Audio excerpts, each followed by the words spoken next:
కాలాంబుదాళి లలితోరసి కైటభారీ ధారాధరే స్ఫురతి యాత్కటిదంగనేవ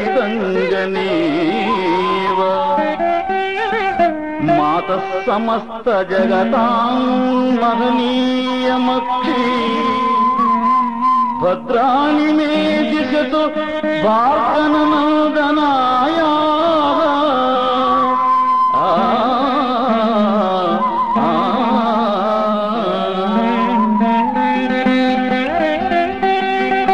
కైటభాసుల సంహారకుడైన విష్ణువు వక్షస్థలము నల్లని మేఘముల కాంతి కలిగి ఉంది.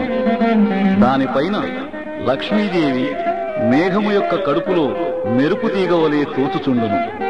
భార్గవ వంశమున ఆనందము కలిగించిన ఆ జగజ్జనని యొక్క ఆకృతి నాకు భద్రములనిచ్చుగాక.